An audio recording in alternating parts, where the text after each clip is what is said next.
as far as wearing masks is concerned, you saw me take mine off when I wanted to talk. That's what I would like for, if the lawyers want to do that, to remove or lower that mask while they talk, they can do that. My plans for the day is to take a break during the morning and to work to around 1 o'clock to see where we are in the case, and either break for lunch or keep going if we think we can finish up.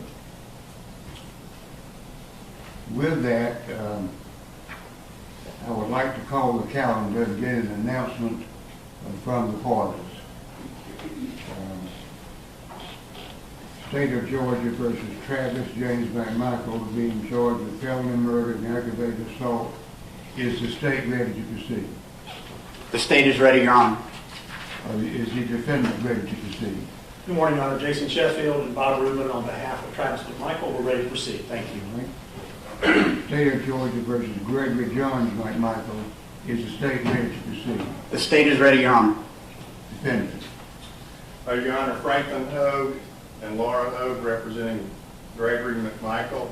He's ready, but I have a motion to make, if I may, at this point. I can interrupt, Your Honor. We don't have our client apparently present yet. So my motion concerns that too. Not that they're present here on this camera. I'd like to make a motion, Your Honor, for Greg Mcmichael to be present physically in this courtroom with his lawyers. He can wear a mask. He can practice social distance.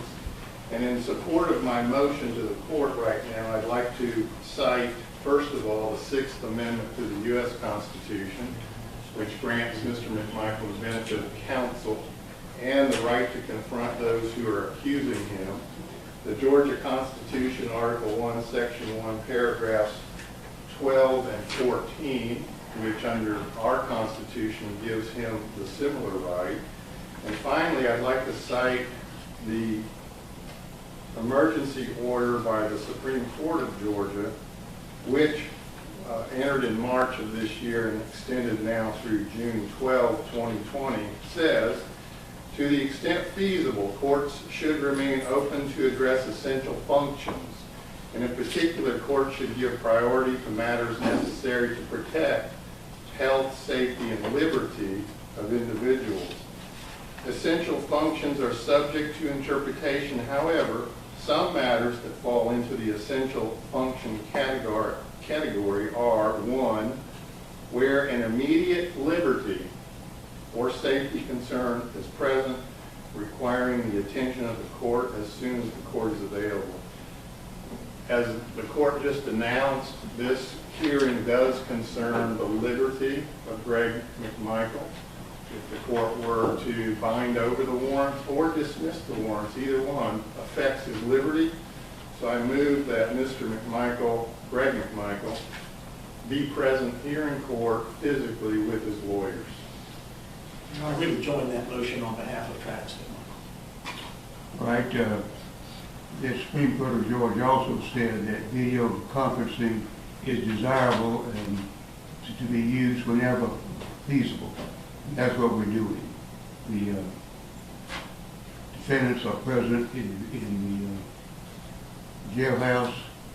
They have access to you by phone. They will hear what's going on. You will see them. I'll overrule the motion. You think, brother? Well, Your Honor, they're not actually present yet, even remotely. And so I don't know that my client heard anything I just said on his behalf. I'm sorry, what did you say they're not present? I don't see him on the screen. It looks like I'm looking at an empty courtroom at the jail.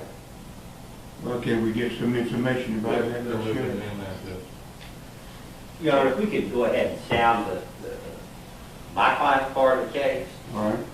What do you mean your part of the case? Well, the Mcmichael lawyers have announced on behalf of my client, we are expressly, while I respect the constitutional implications of what we're doing here today, we are expressly on the record waiving my client's appearance and presence in these proceedings in any capacity. It's my understanding that he's not going to be brought here, nor brought in to appear by video.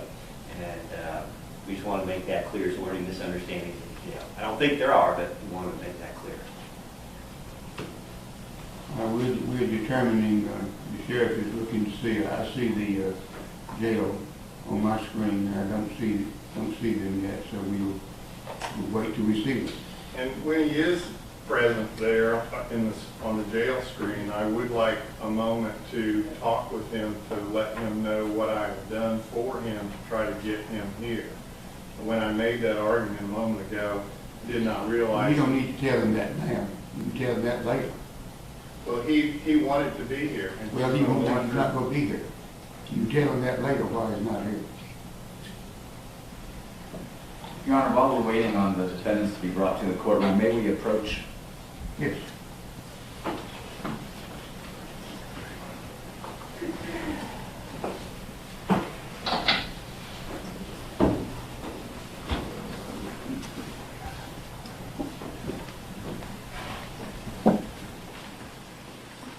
This is a big approach.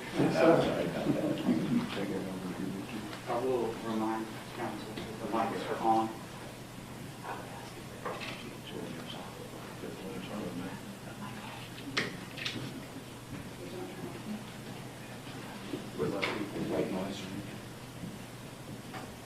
I think we need to assume that everything can be heard.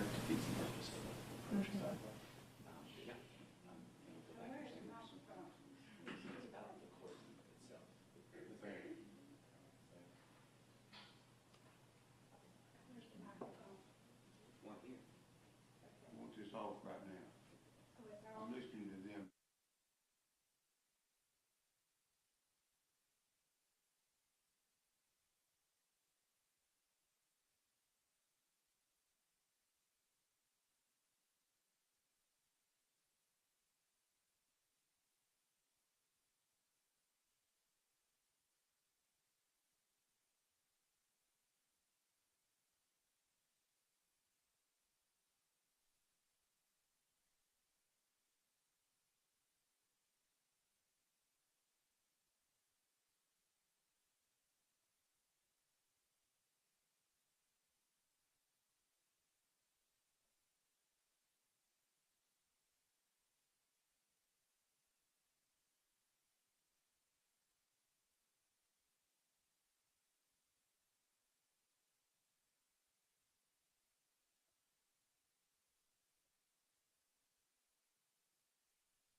call the calendar. Everybody's ready for trial, for the hearing. Will the state of Georgia call that for the witness? Judge, before I do that, if I can make some introductory remarks and comment on some of the things that the court has done, with your permission? Certainly. I would also note that, sorry to interrupt you. No, you can't interrupt and sit down, Mr. Counselor. Thank you. Go ahead. Your Honor, I have a motion pending before the court. You may argue that later. Go ahead. Judge, this is, as you noted, State of Georgia versus Travis Mcmichael, Greg Mcmichael, and William Roddy Bryant. I note for our record, because we need to make a record here, that we have two of the defendants who are seated in the courtroom, it would appear, at the Glenn County Adult Detention Center. One of them is off camera at the request of defense counsel and with waiver. We do have one witness from the state's perspective that we intend to call in just a moment.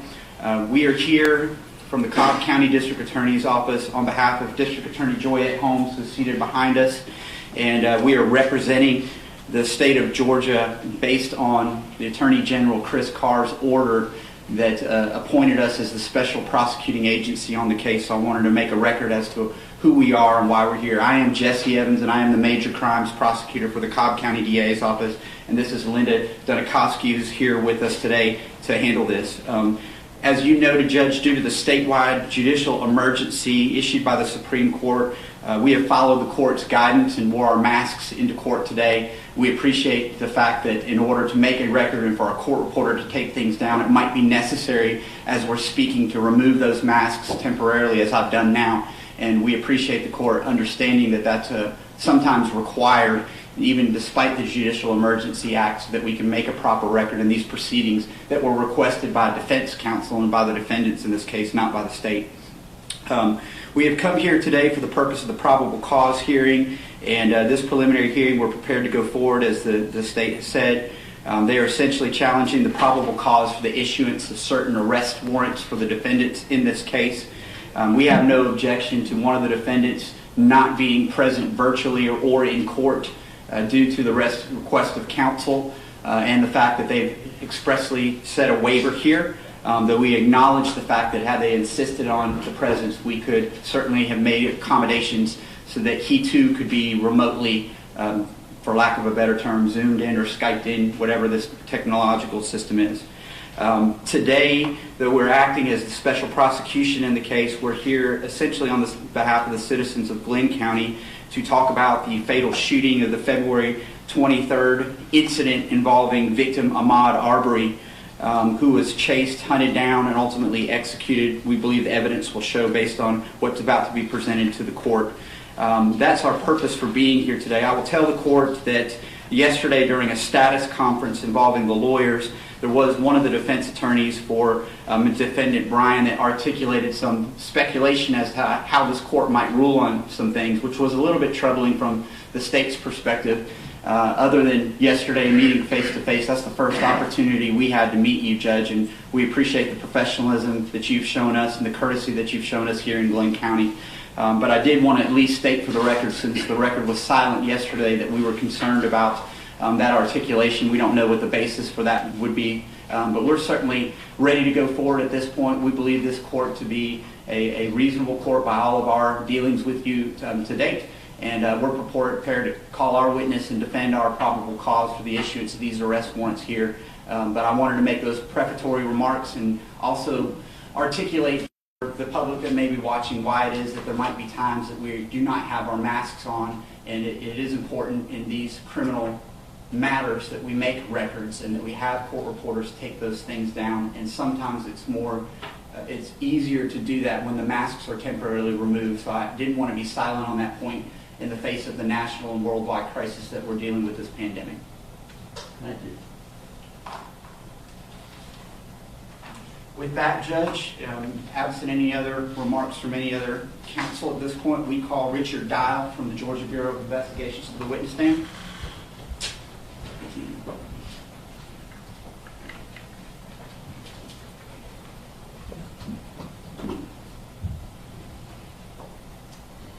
Raise your right hand, please, sir. Do you swear to tell the truth and the whole truth, so help you God? I do. You may be seated. All right, so thank you for removing your mask for purposes of making the record, but I'll ask that you keep it handy. If there becomes a point in time where you're no longer testifying, then we may ask you to put that back on while you remain in the courtroom. Understood? I do. Yes, sir. To the degree you're able, I want you to use the microphone beside you so that we can make a good record and so that everybody can hear you. First of all, if you will, introduce yourself to the court. Spell your first and last name for the benefit of our court reporter. Certainly. I'm Special Agent Richard Dial, R-I-C-H-A-R-D. Dial is D-I-A-L. I'm Assistant Special Agent in charge with the Georgia Bureau of Investigation assigned to the Kingsland Field Office, which covers Glenn County. Have you been tasked with being the lead investigator on the investigation involving the fatal shooting of Ahmaud Arbery from February of 2020? Yes, sir. I'm the case agent.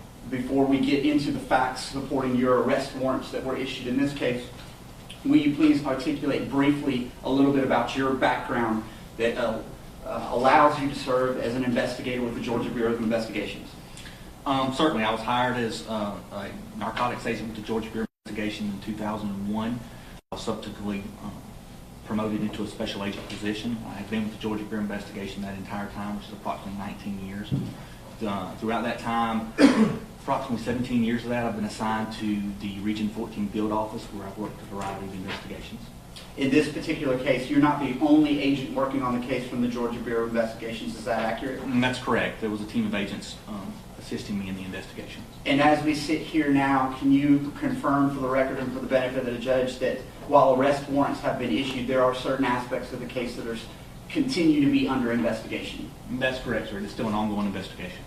I have copies of the arrest warrants in this particular case for the defendants, including the two Mcmichaels as well as Mr. Bryant. Are you the affiant who swore out those affidavits for arrest for these defendants? I am, yes. And if I am correct, the date of the offenses that we are here to discuss today are February the 23rd of 2020. Is that correct? That is correct. And just to get past these basic background information before I open it up to you for the facts, will you confirm that you have arrest warrants charging Travis Mcmichael with felony murder based on aggravated assault as well as aggravated assault? I did, yes, sir. And then can you also confirm that Greg Mcmichael is charged with felony murder based on being party to the crime of aggravated assault as well as party to the crime of aggravated assault? Yes, that's correct. And then finally, chronologically, the last warrant that was obtained by you and your agency is against William, sometimes referred to as Roddy Bryant, correct? Correct, yes, sir. And that warrant, those warrants charge him with felony murder and criminal attempt to commit false imprisonment. Is that correct? That is correct. The location of the fatal shooting of Ahmaud Arbery in this particular case, what is that essential cross-section of those streets? It's going to be Holmes Road and Satilla Drive. That is in Brunswick, Georgia, and Glenn County. Holmes is H-O-L-M-E-S, correct? Yes, sir. And Satilla, S-A-T-I-L-L-A, for the benefit of our court reporter? Yes, sir. That's correct. And can you confirm for me that that is in Brunswick and in Glenn County, Georgia? Yes, sir, it is. Today, you have a monitor in front of you. Do you see two of the defendants present virtually? I do, yes, sir. And they have masks on, but do you recognize who those two are? I do. Travis Mcmichael is seated on the left in a striped shirt, and Greg Mcmichael is in a jacket and tie, seated on the right. Okay. All right. I want to ask you some questions about when you got involved in the investigation. Yes, sir. First of all, was the GBI asked to be involved with this case at the outset, or did that come about later? No, sir, that came about later. Can you briefly articulate, for the benefit of the court and for our court reporter, how that is that you came to be involved in the investigation and why that was delayed somewhat? Certainly. This case was originally investigated by the Glenn County Police Department. Subsequent to that, the district attorneys recused themselves for this circuit. Another district attorney was assigned, and that district attorney recused himself and was assigned to a third district attorney. My agency on May 5th, 2020 contacted that district attorney, offered our assistance. The district attorney was Tom Durden, and we offered our assistance. He availed himself of our assistance and requested us to become involved in the investigation.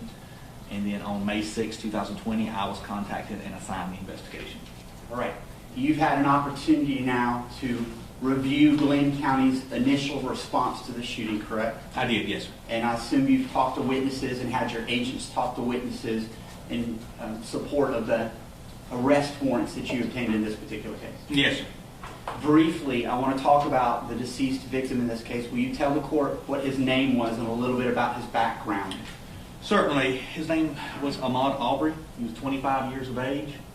He was a resident here in Brunswick, Georgia. He lived at 140 Boykin Ridge Drive at the time of his death with his mother. He was involved in athletics, liked to play games outside. He liked to run, liked to play video games. As part of your investigation of this case, were you able to determine the approximate distance from Ahmaud Arbery's home to the place where he was fatally shot on Satilla and Holmes? Well, yes. I actually took a driving measurement from his residence to where the house under construction was located, which is at play in this investigation, and that's located at 220 Satilla Drive, and it was approximately 1.8 miles. The scene of the shooting is a little further down the road, approximately 2.5 miles would be my estimate. I want to ask you some more background information now about the defendants in this case, and we'll start with Travis Mcmichael. Travis Mcmichael, were you able to determine what his age was? I was, yes. Travis Mcmichael, he is 34 years of age. He resided with his father, his mother, and his sister at 230 Satilla Drive in Brunswick, Georgia. And did he have some prior training in the Coast Guard? Yes. He served in the Coast Guard as a boarding officer who's involved with the interdiction of vessels. He had training reference to that, and that's the position that he held. You had mentioned that he lived on Satilla Drive with his father. What is his father's name, please? His father's name is Greg Mcmichael. How old was he at the time of the commission of these crimes? 64 years of age. And did they live together? They did. Can you tell the court a little bit about the background of Greg Mcmichael, the father in this case? Yes, Greg Mcmichael was a retiree. He's a retired investigator with the Brunswick Judicial Circuit. He served in that position for a number of years. Prior to that, he served as an officer with the Glenn County Police Department. He also served as an officer with the Brunswick Police Department and with the Department of Natural Resources for a short time. I want to ask you, was he an officer for some period of time with the same agency that was initially called upon to investigate the fatal shooting of Ahmaud Arbery? Yes, he was. He was an investigator for a number of years with the Brunswick Judicial Circuit and actually retired as an investigator from the Brunswick Judicial Circuit, which was one of the reasons for their recusal of themselves from the case. And specifically, did he at some point in his background also work for Glenn County Police Department? He did, yes, sir.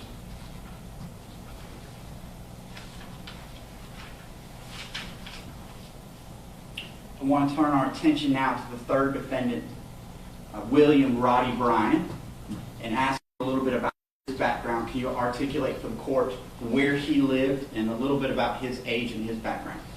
Certainly. William Bryant, he resided at 307 Burford Road, which is in the same housing area, the same neighborhood as Satilla Drive.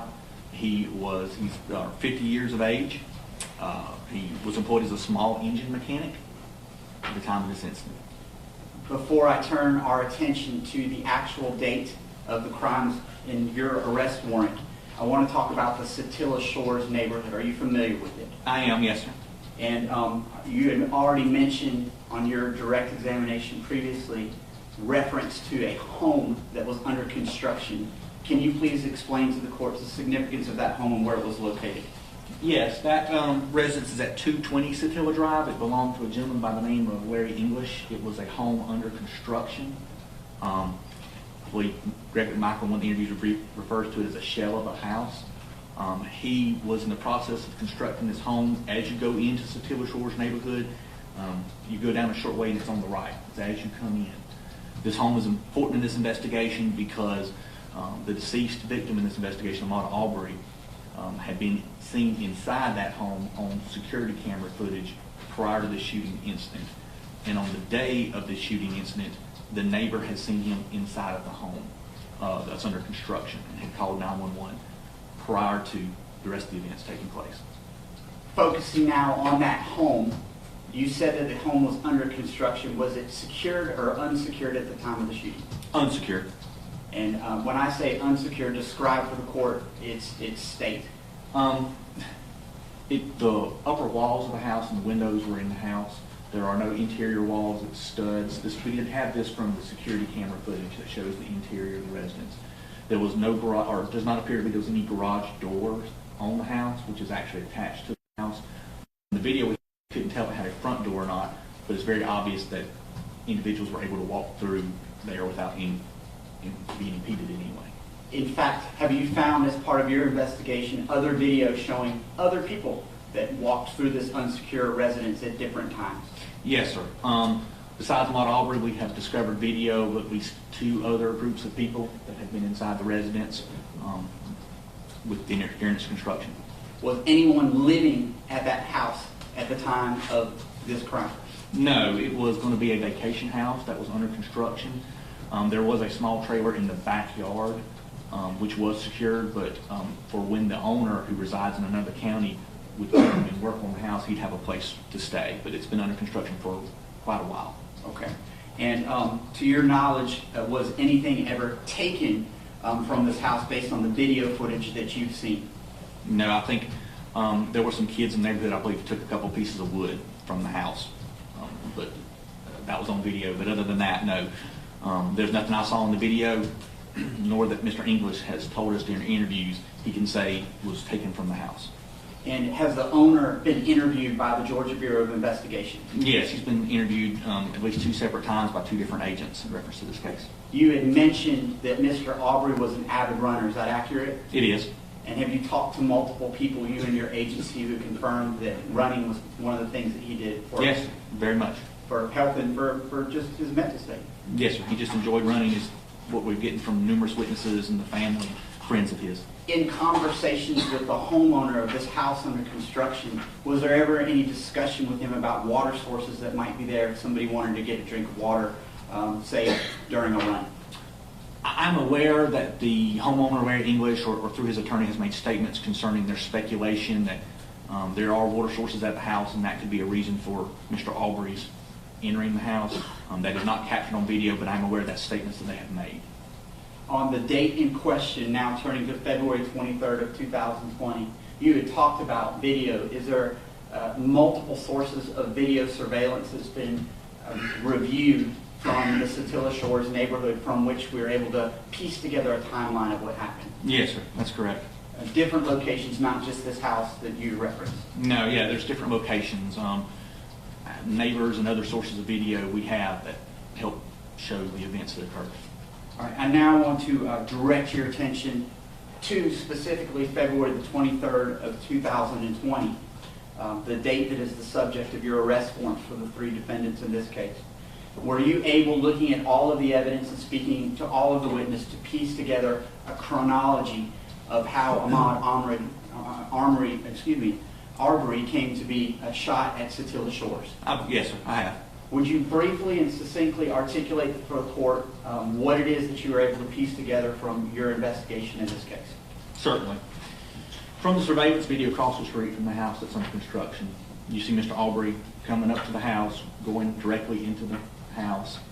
From the interior video of the house, you see him just wandering around, again, not taking anything.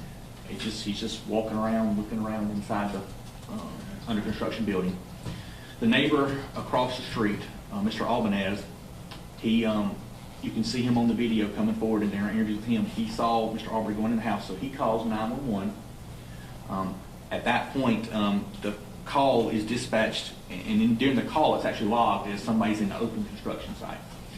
So Mr. Albanez sees him in there.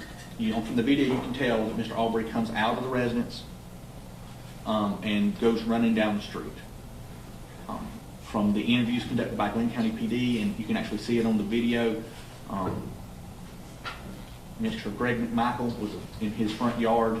You don't see him, but you see he says he's in his front yard working on some cushions for his boat. When he sees Mr. Arbery running down the street, during his interview with Glenn County PD, he doesn't say, he says that he didn't know if Arbery was chasing somebody or somebody was chasing him, but he recognized Arbery from previous video he had seen from February 11th as somebody that was inside this house that's under construction. I want to talk about that previous video since you broached that topic. Did Satilla Shores have a Facebook page during which residents were talking about that property and other things? Yes, they did. Did you find any discussions about the fact that somebody may have been in that residence previous to this? Yes, there was some discussion about it on the Facebook page, as well as on the February 11th report that was filed by the officer who responded to the person in there. He makes note that the person's information was on that Facebook page. And now getting back to the chronology of February the 23rd of 2020, articulate for the court what your investigation revealed in terms of Mr. Arbery running past the Mcmichael's household. Okay. Mr. Arbery proceeds past the household. He's running down Satilla Drive south.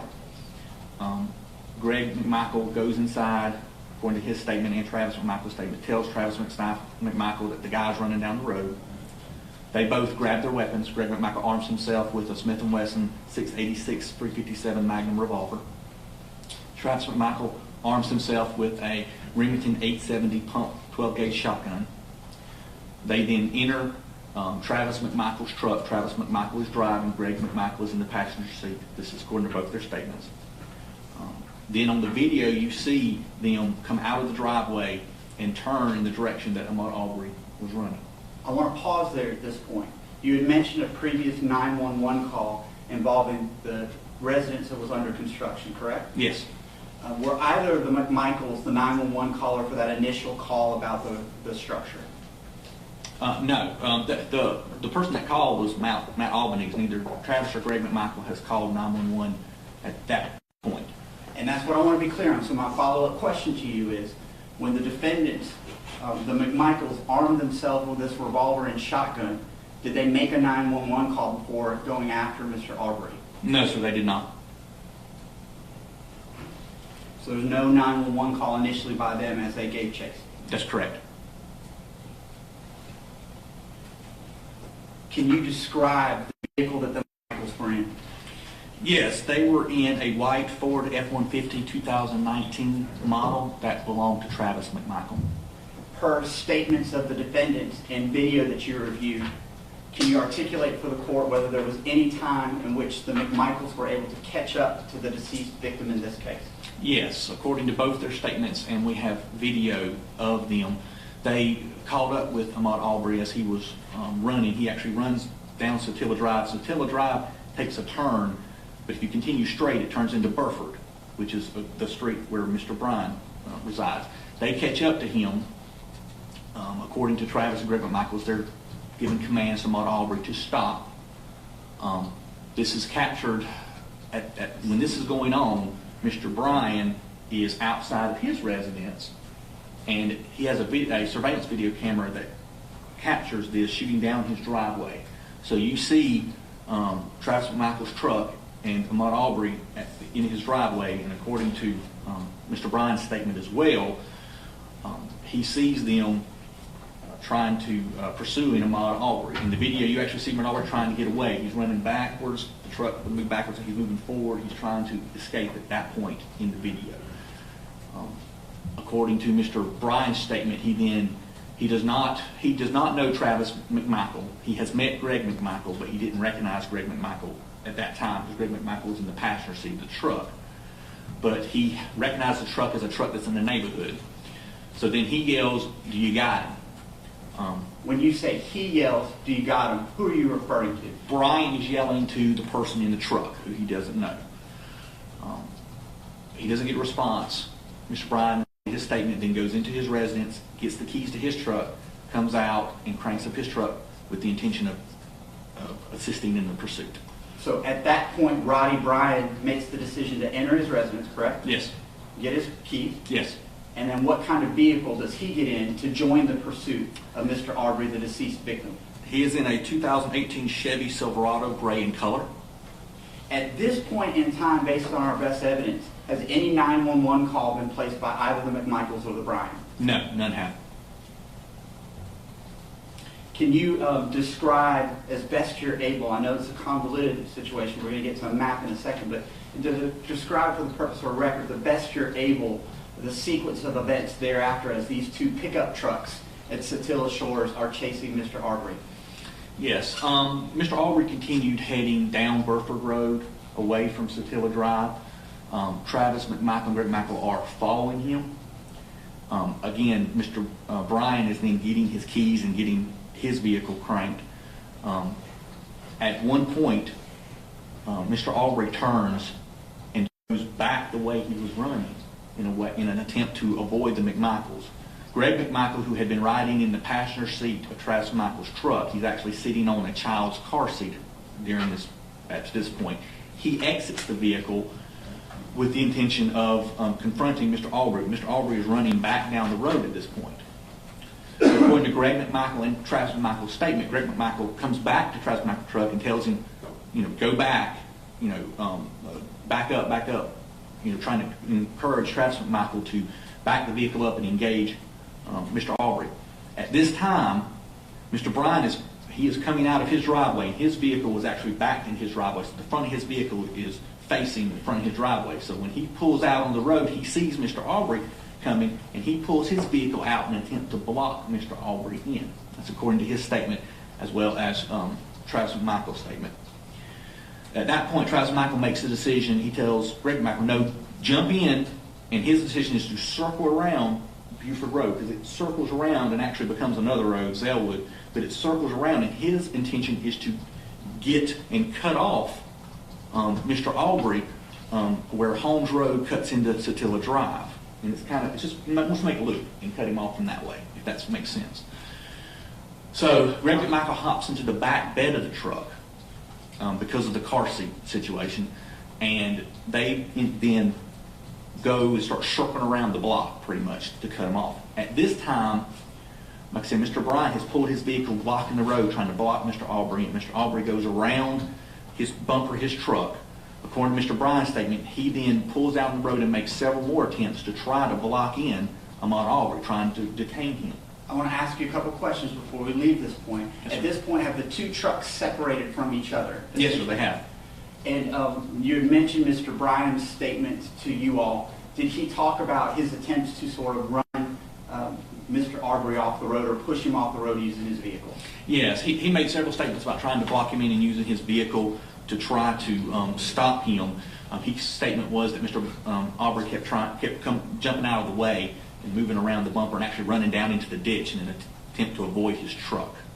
At various points during this chronology that you're articulating for the court and our record, based on the evidence you've seen, including some video footage, were you able to determine that using these two pickup trucks during the whole event, Mr. Arbery's path of travel was essentially redirected by the actions of the defendants? Yes, sir, very much. Mr. Bryan, so Mr. Arbery gets, if I can explain. Sure. That's okay. Mr. Arbery goes around Mr. Bryan's truck as he's pulling out. At this point, Mr. Arbery is heading back the way he's come, which would lead him out of the Satilla Shores neighborhood. Mr. Bryan makes statements that he continues to try to block in Mr. Arbery. Mr. Arbery takes a right turn onto Holmes Road, and Mr. Bryan is actually overshoots him going Satilla. So at this point, Mr. Arbery is trying to avoid Mr. Bryan, and he turns down Holmes Road, which is actually going sideways back into the neighborhood instead of out, which is the way he was traveling. Mr. Bryan then remaneuvers his vehicle and pursues Mr. Arbery down Holmes Road. I want to be clear on that point. As you go down Holmes Road, had Mr. Arbery been allowed to finish that path of travel, was there any direction that could be made to get back to the exit of that neighborhood? Yes, if he went down to Holmes Road, he could have caught Zellwood and then gone back up again to Satilla Drive and going back out Satilla Shore. So pretty much he could have gone straight, but he cut and would have had to circle back around. But he could have still escaped the neighborhood at that point. At some point in time, I know that a video was started by Mr. Bryan. Is that accurate? That is, yes, sir. And he's confirmed as much, and we have copies of that video from his cell phone, correct? That's correct, yes, sir. There's been portions of that video that were played widely on television, but there's actually other portions to that video as well, correct? That is correct. Can you please articulate for the court what you were able to see and confirm with Mr. Bryan about what he did as Mr. Arbery was heading down Holmes Road away from Mr. Bryan's vehicle? Yeah, so Mr. Bryan's pursuing Mr. Arbery down Holmes Road, again with the intention of trying to catch up to him and block him in. At this point, while going down Holmes Road, Mr. Bryant turns on his cell phone camera and begins to try to videotape Mr. Arbery. Mr. Arbery stops. Now, at this time, the Mcmichaels have turned off of Zellwood and are coming down from Holmes Road. So you've got one vehicle coming one way down Holmes Road and another vehicle coming another way, and Mr. Arbery is in between. So at some point, Mr. Arbery turns around and starts heading back towards Mr. Bryant. Based upon the statement, it appears that Mr. Mcmichael is coming. Mr. Arbery's running, sees Mr. Mcmichael's truck, and then turns around and runs back by Mr. Bryant's truck. Mr. Bryant gets out of the way as Arbery runs past him, and then he sees the Mcmichaels come forward. Now, at this point in the video, Mr. Bryant has put the video down, so you don't have video of this sequence of events.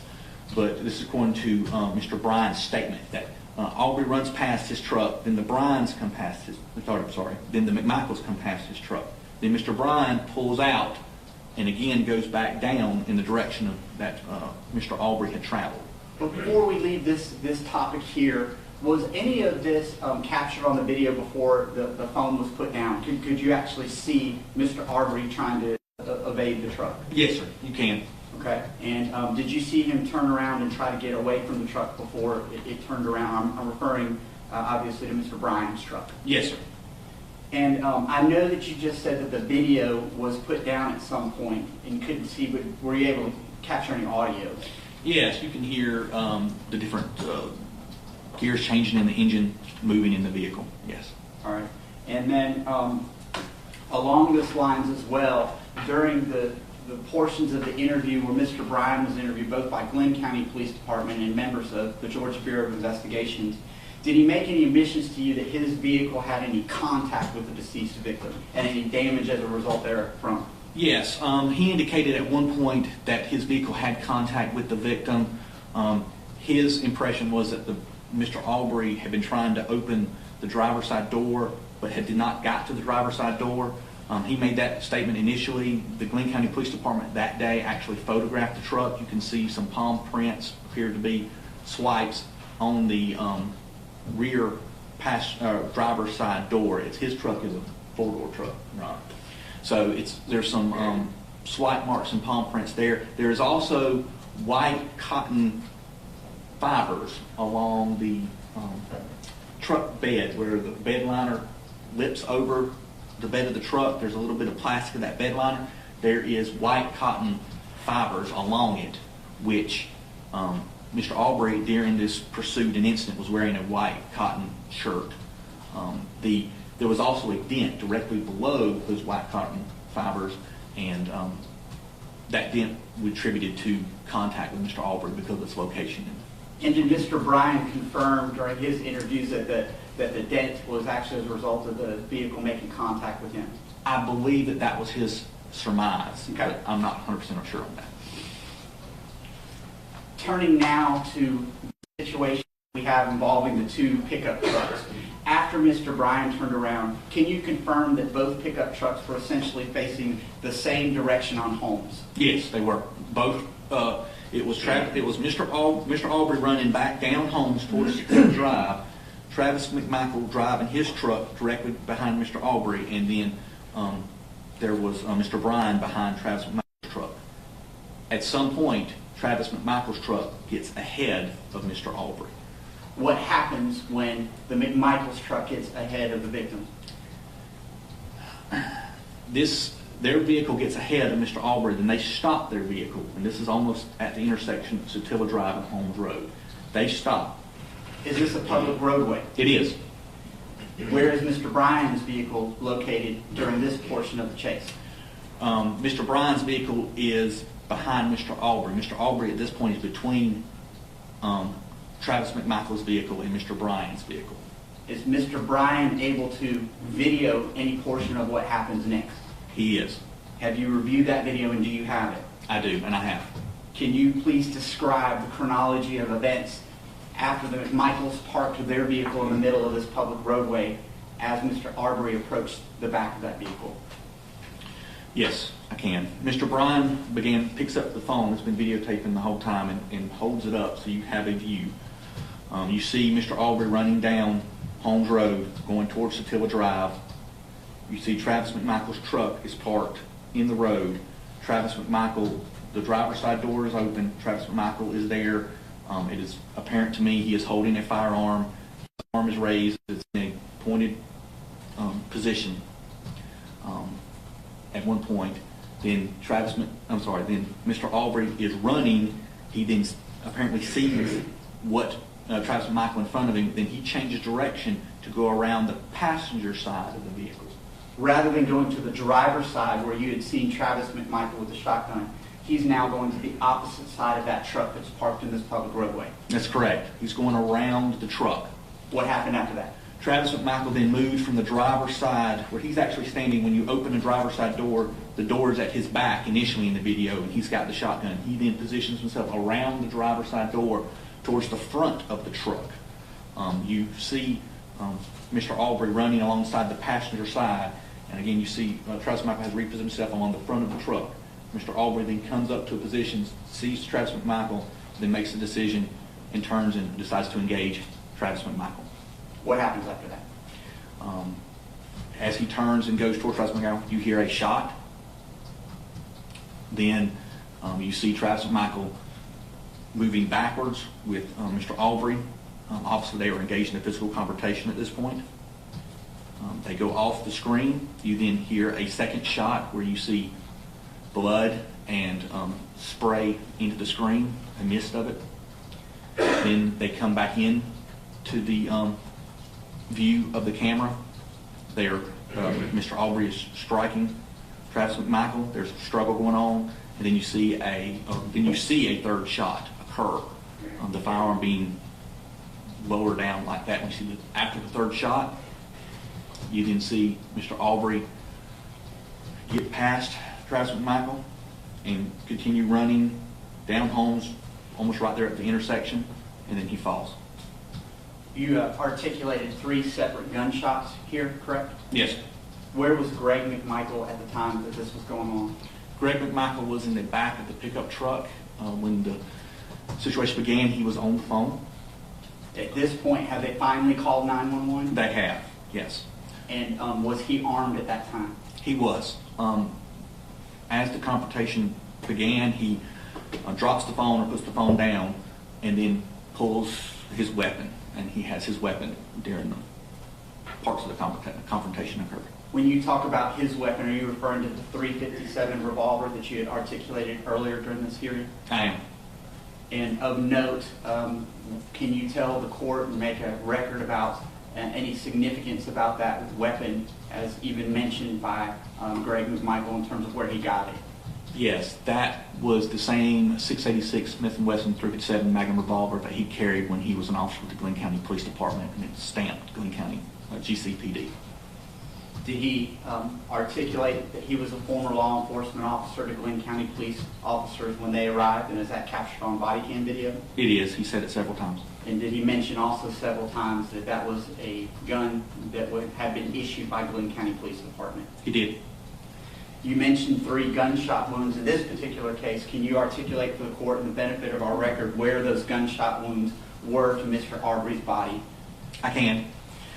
Mr. Arbery suffered a gunshot wound to the center of the chest.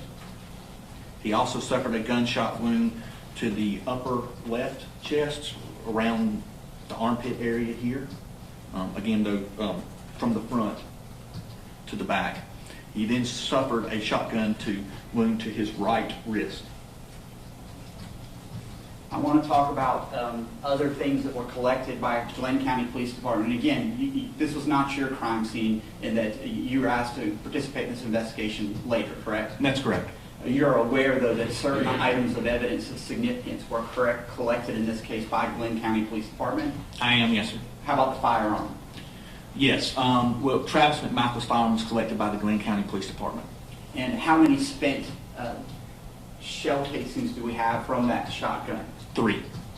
2 of them were expelled, is that accurate? That is correct. What about the third one? Where did that remain? It was still within the chamber of the weapon. And give a description briefly for the benefit of the court and the record about what type of firearm that was used to shoot Mr. Arbery. The 870 Remington 870 12-gauge shotgun is a pump action shotgun, meaning that once a shot is fired, the front forearm of the weapon has to be operated to eject the spent shell, and then the forearm has to be operated again to load a new live round in.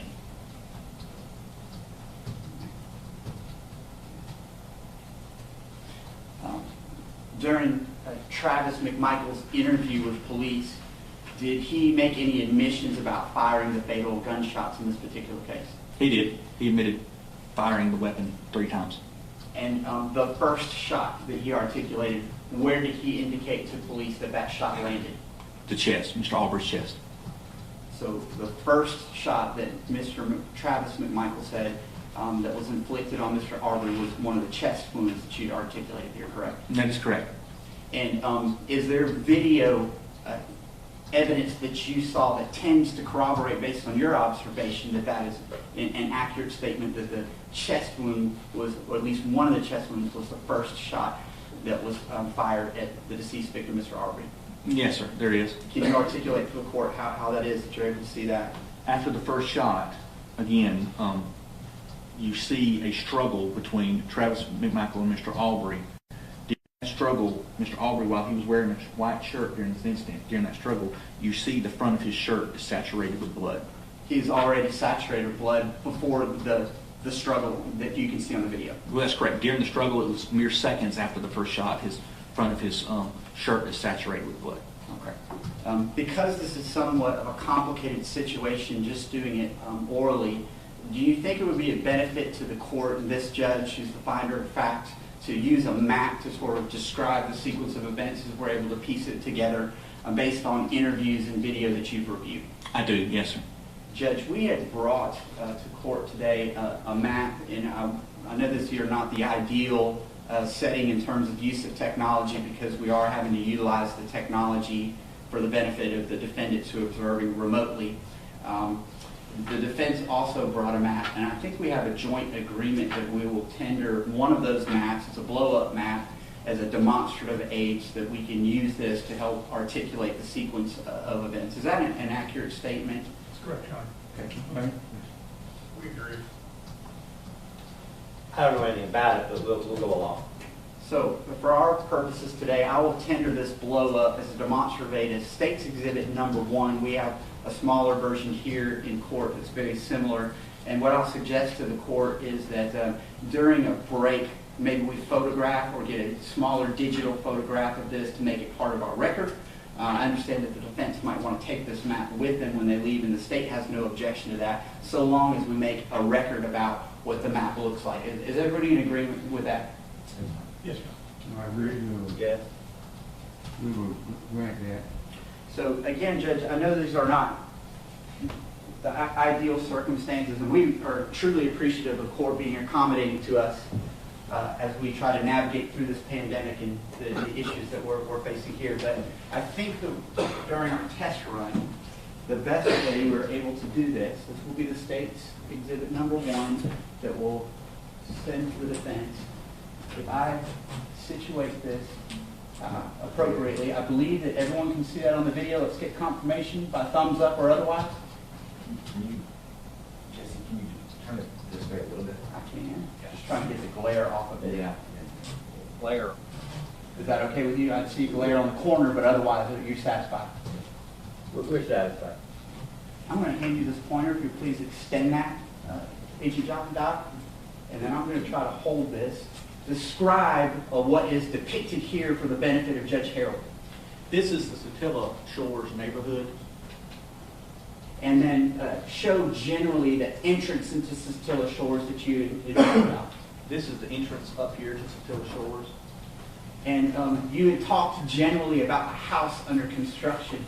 Let's talk about the locations that you've talked about during your testimony before we go into the chronology a little bit more.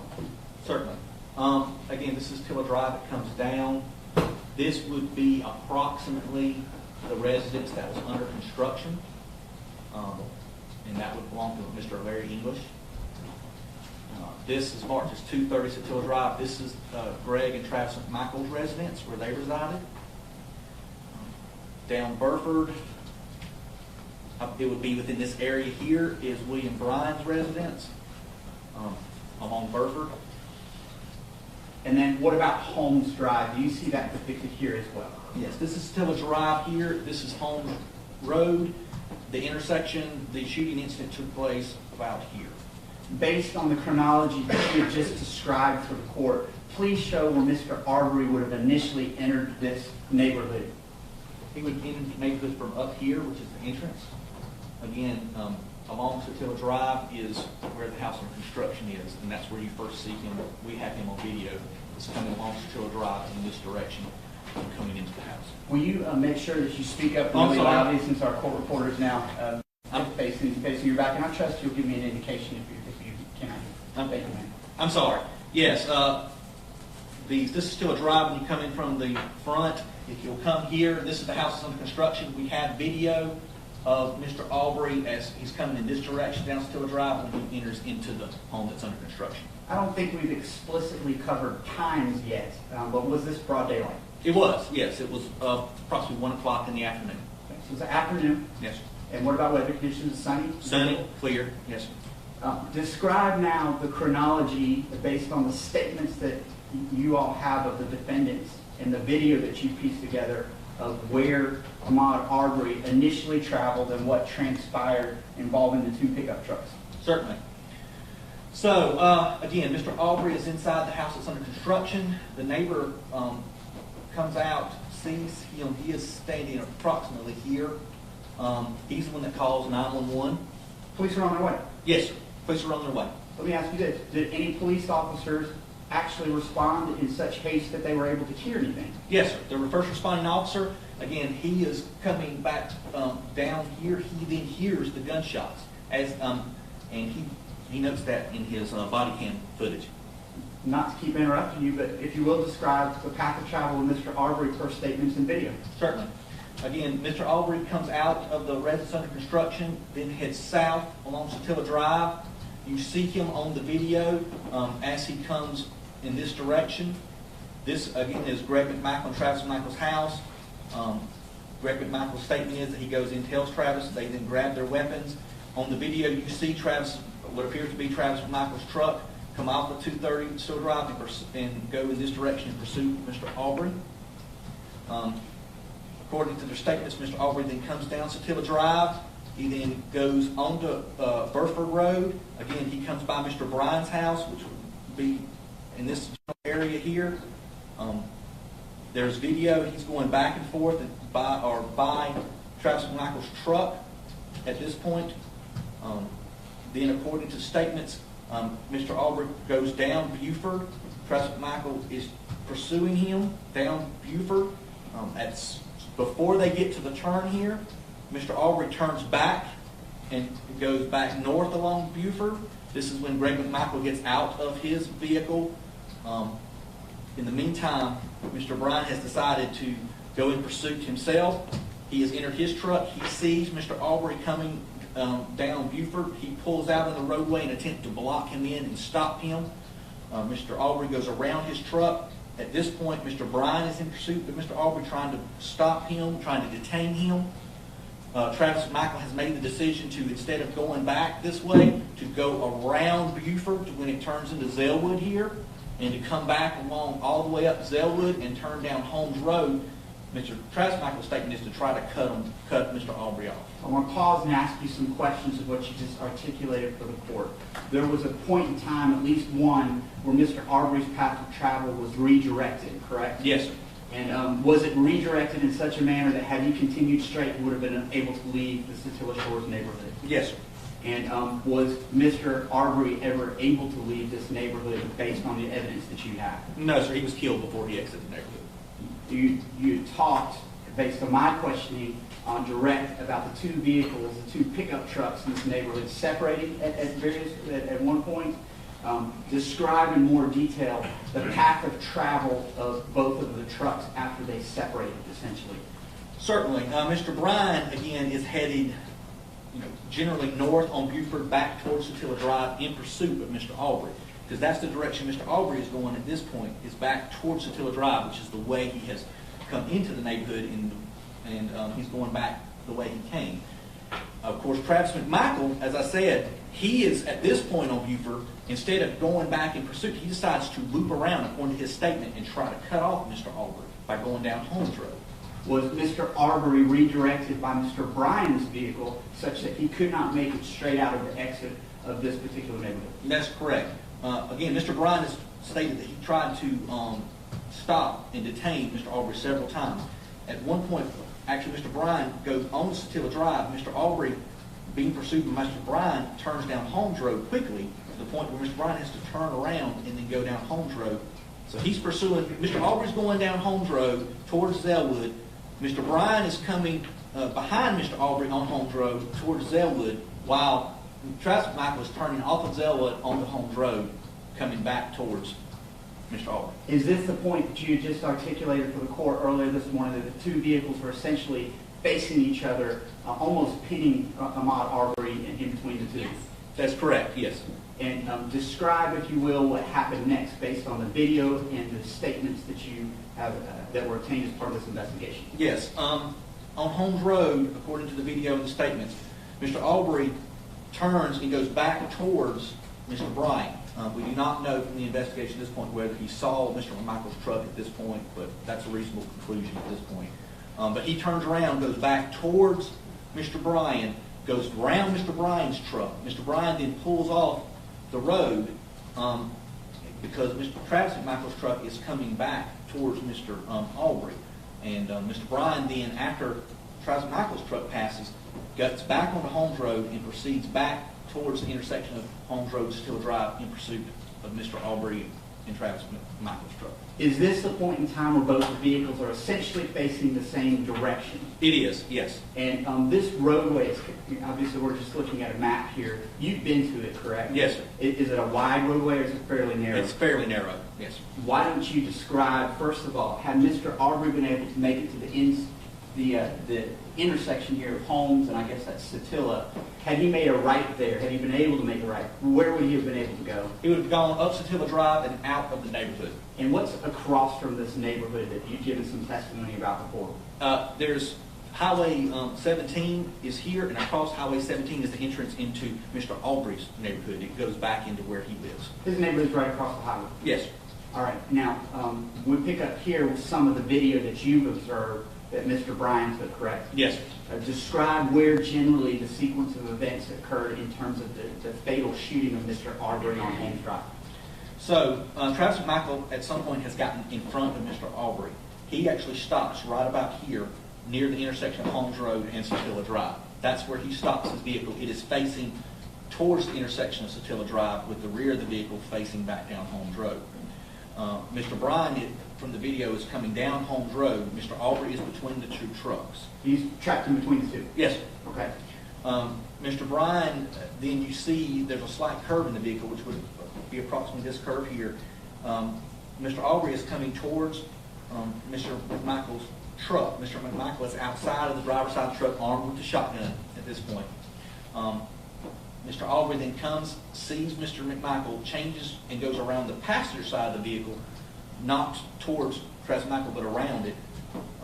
And then Travis McMichael changes his position to the front of the vehicle, and at that point is when Mr. Arbery sees Travis McMichael change his position in front of the vehicle and then engages Mr. McMichael. That's where the shooting took place? Yeah, the first shot, yes, sir. After the first shot, then, because Travis McMichael doesn't back up during the first shot, after the first shot, there's physical confrontation. You see Travis McMichael backing up. There is a physical altercation at this point. You see that you hear the second shot is off camera as well, but you do see the blood mist coming into the camera screen. Then you see them both Travis McMichael and Mr. Arbery are fighting. They come back into the view of the screen. Then you see the third shot. But this is all, the altercation you talk about is all after that first shot to the chest that Travis McMichael made an admission about? Yes, sir. That's correct. And for the benefit of our record, I thought I heard this, and I know it's a minor error, but I want to make sure we're making the record. I think you said curve or bend in the vehicle. You meant bend in the road. Road. I meant the road. Yes, sir. Yes, I sir. apologize. I just wanted to make sure that we're accurate on, Yes, on that point. All right. Thank you, sir. I'm going to set this here, and I'm going to let you hold that in case there's any cross that you might need it for.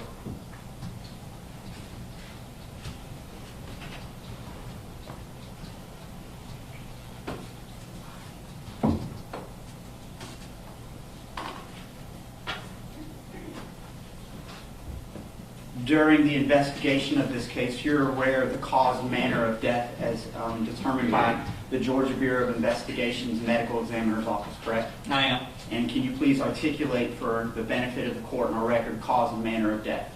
Cause was gunshot wound, manner was homicide. I want to talk about statements of the defendants. There were statements of all three defendants that were given to a number of investigators in the case, including Glenn County Police Department. That's correct. First, focusing on Greg McMichael's statement, was there any body cam video obtained showing statements that he made to responding officers? There was, yes, sir. And just summarize any admissions or statements that he made to Glenn County police officers. Greg McMichael pretty much relates on the body cam footage, and then later on, whenever he actually is interviewed on camera by the Glenn County Police Department, he makes admissions to seeing Mr. Arbery running down the roadway. His statement to the effect is he didn't know Mr. Arbery had stolen anything or not, but he had a gut feeling that Mr. Arbery may have been responsible for thefts that were in the neighborhood previously. And I think he actually says gut. His instinct told him that. He then tells Travis McMichael. He then describes the pursuit of Mr. Arbery. He says that during Greg McMichael's statement, he only hears 2 shots during his statement. It appears by looking at his description of events that he either didn't realize the first shot or didn't register it. He was admits to being on the phone with 911 when the shooting was occurring, on his weapon. Did he make any admissions to you about Mr. Bryant at some point volunteering to join into this chase of Mr. Arbery in the neighborhood, and how did he describe that? Yeah, he described that Mr. Bryant was trying to block him in as well. Okay. And at the point of the actual shooting itself, did Mr. Greg McMichael make any admissions to Glenn County investigators about any statements that he was making to Travis McMichael about what he sure shouldn't do? Yes. He says on the body camera footage of the first officer, he tells him that he was telling Travis McMichael, don't shoot. Despite that, did you have video footage showing that essentially Greg McMichael is covering Travis with a .357? I do, yes, sir. And what did Greg McMichael say about Travis's shooting of the victim in terms of where he shot him specifically on his body? Chest. Okay. Similarly, was there video footage, both body cam and also interview footage of Travis McMichael and his assertions about what happened on this date? Yes. Travis McMichael's particularly interview was done at the Glenn County Police Department with him, where he went into detail. Did Travis McMichael make any admissions about ordering the victim at gunpoint to try to get on the ground or anything like that? Yes, he did. Prior to the shooting? Prior to the shooting, yes, sir. And what about any admissions that were made about the fatal shooting itself? He admits to firing his shotgun 3 times. He says that all 3 shots struck the victim, and he said that the first shot was to the chest of the victim. Prior to that, had Mr. Travis McMichael made any admissions about choosing to chase the victim with his pickup truck you described? Yes. He was the driver of that truck? He was the driver of the truck. Yes. I now want to turn your attention to Mr. Roddy Bryant. And are you aware of any admissions that he made both to Glenn County Police Department as well as investigators at the Georgia Bureau of Investigations about his role in this particular crime that led to the arrest warrants you obtained? Yes, sir, I am. Can you describe generally for the court some of the specific admissions that were made by Mr. Bryant? Mr. Bryant admits to joining the pursuit of Mr. Arbery. He admits to trying to block Mr. Arbery in, trying to detain him several times, both before Mr. Arbery turned onto Holmes Road and then while on Holmes Road. Did he make any admissions to using his vehicle to redirect the victim within the Satilla Shores neighborhood prior to the fatal shooting? Yes, he did. And did he talk about the victim doubling back and trying to get away from this vehicle? He did, yes, several times. Did he confirm for you that the video you've now seen and collected was made by him on his cell phone? He did.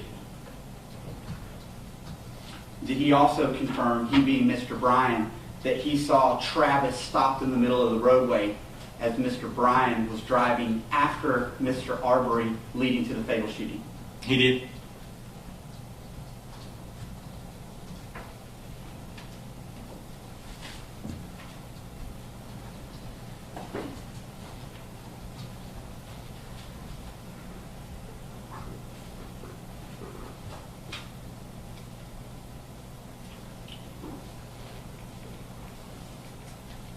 For purposes of our record, we've had the benefit of this witness being able to identify the Mcmichaels because they're seen on video, but because the defendant has waived his presence for Mr. Bryan, we're not able to do an in-court identification. And are you stipulating to identify? We will, sir. Okay.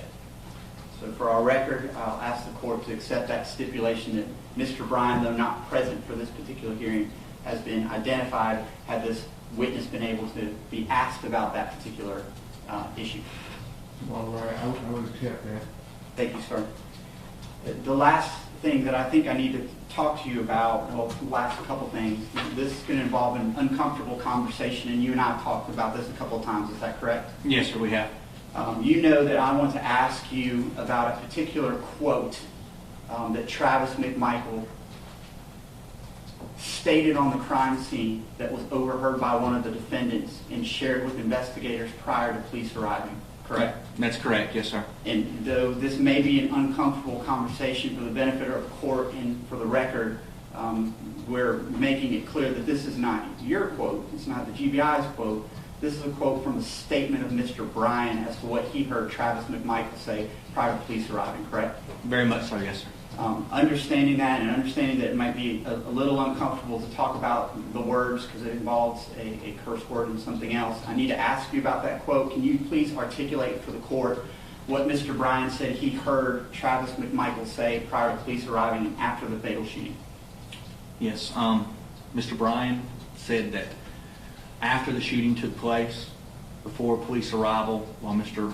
Arbery was on the ground, that he heard Travis Mcmichael make the statement, "fucking nigger."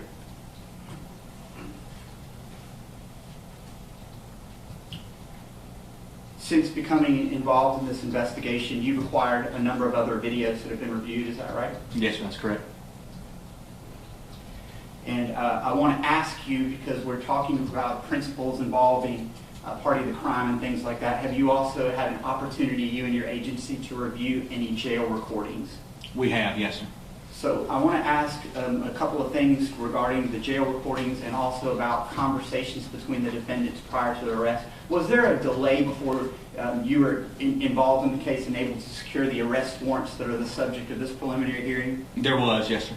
Have you had an opportunity to review whether there's any evidence that the defendants communicated with each other after the fatal shooting but prior to the arrest warrants in this case? Yes, sir, I have. And tell the court what you found about that, since we're talking about party to the crime and conspiracy culpability in just a few minutes.